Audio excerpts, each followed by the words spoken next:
Descripción técnica del código de problema OBDI. El regulador de presión de combustible 2 excedió los límites de control demasiado alto, que significa P229D. Este código de diagnóstico de problemas DTC es un código genérico del tren motriz y se aplica a muchos vehículos OBDI 1996 más reciente. Eso puede incluir, entre otros, vehículos de Volkswagen, GMC, Chevrolet, Cadillac, Ford, BMW, etc. Aunque genéricos, los pasos exactos de reparación pueden variar según el año, la marca, el modelo y la configuración del tren motriz. En mi experiencia personal, al diagnosticar un P229D, se ha aplicado exclusivamente a vehículos con motor diésel. También ha significado que el módulo de control del tren motriz PCM había detectado un grado excesivo de voltaje del sensor de presión de combustible en el sensor regulador electrónico de presión de combustible durante los periodos en que el PCM intentó llevar a cabo una estrategia de aprendizaje adaptativo o reaprendizaje. El regulador en cuestión había sido designado con un 2. Los sistemas que utilizan múltiples reguladores electrónicos de presión de combustible a menudo usan una designación numérica. El 2 también puede referirse a cierto banco del motor. Verifique las especificaciones del fabricante para el vehículo en cuestión. Los sistemas de inyección de combustible diésel de alta presión deben ser reparados solamente por personal calificado. El PCM o algún tipo de controlador diésel integrado controla el regulador electrónico de presión de combustible utilizando datos de entrada del sensor de presión de combustible ubicado en el riel del inyector de combustible. El PCM ajusta el voltaje del regulador de presión constantemente cuando el motor está en funcionamiento. El voltaje de la batería y las señales de tierra se utilizan para controlar un servomotor en el regulador de presión de combustible que acciona una válvula utilizada para garantizar que se pueda alcanzar el nivel deseado de presión de combustible para cualquier situación dada. Cuando se aumenta el voltaje en el servomotor del regulador electrónico de presión de combustible se abre una válvula y se aumenta la presión de combustible voltaje disminuido en el servo causas.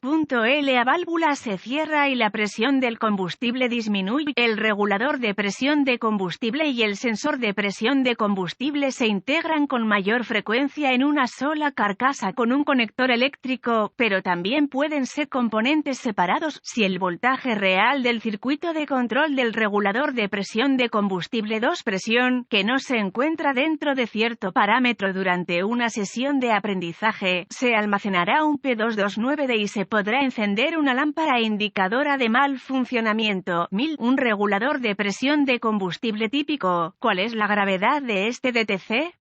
Dado que una presión de combustible insuficiente, excesiva puede causar daños internos en el motor y el convertidor catalítico y provocar varios problemas de conducción, un código P229D debe clasificarse como severo. ¿Cuáles son algunos de los síntomas del código? Los síntomas de un código de problema P229D pueden incluir, sin condición de arranque, los códigos de falla de encendido del motor y los códigos de control de ralentí. También pueden acompañar a un P229D eficiencia de combustible disminuida, arranque retrasado cuando el motor está frío, humo negro del sistema de escape. ¿Cuáles son algunas de las causas comunes del código? Las causas de este código pueden incluir motor no sincronizado correctamente, nivel presión baja de aceite del motor, sensor de presión de combustible defectuoso, regulador de presión de combustible defectuoso, cableado o conectores en corto o abierto en el circuito de control del regulador de presión de combustible, PCM incorrecto o error de programación de PCM. ¿Cuáles son algunos P229D pasos de solución de problemas?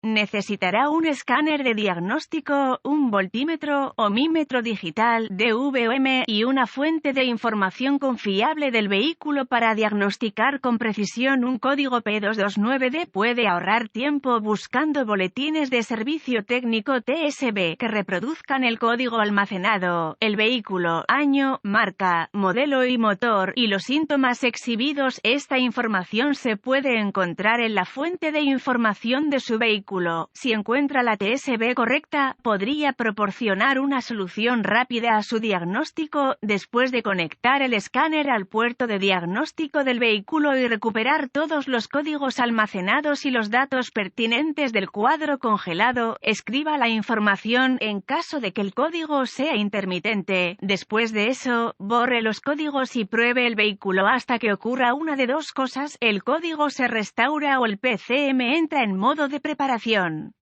El código puede ser más difícil de diagnosticar si el PCM entra en modo de preparación en este punto porque el código es intermitente. Es posible que deba empeorar la condición que causó el almacenamiento del P229D antes de poder hacer un diagnóstico preciso. Si se restaura el código, continúe con el diagnóstico. Puede obtener vistas de la cara del conector, diagramas de pines del conector, diagramas de localización de componentes, diagramas de cableado y diagramas de flujo de diagnóstico correspondientes al código y al vehículo en cuestión, utilizando su fuente de información del vehículo. Realice una inspección visual del cableado y los conectores relacionados. Repare o reemplace el cableado que ha sido cortado, quemado o dañado. Use el DVOM para probar el voltaje y los circuitos de tierra en el regulador electrónico de combustible. 2. Y los sensores de presión de combustible. Si no se detecta voltaje, verifique los fusibles del sistema, reemplace los fusibles quemados o defectuosos según sea necesario y vuelva a probar. Si se detecta voltaje, pruebe el circuito correspondiente en el conector PCM. Si no se detecta voltaje allí, sospeche un circuito abierto entre el sensor en cuestión y el PCM. Si se descubre voltaje allí, sospeche que hay un error de programación de PCM o PCM defectuoso. Pruebe el regulador de presión de combustible y el sensor de presión de combustible con el DVOM. Si alguno de ellos no cumple con las especificaciones del fabricante, considérelo defectuoso. Si el regulador de combustible 2 y los sensores parecen funcionar correctamente, use un medidor de presión de combustible manual para probar la presión real de combustible en el riel en un esfuerzo por duplicar la condición de falla. El riel de combustible y los componentes relacionados pueden estar bajo presión extremadamente alta. Tenga cuidado al quitar el sensor de presión de combustible o el regulador de presión de combustible. La prueba de presión de combustible se debe hacer con el interruptor de encendido en la posición de la llave del motor apagado. KO.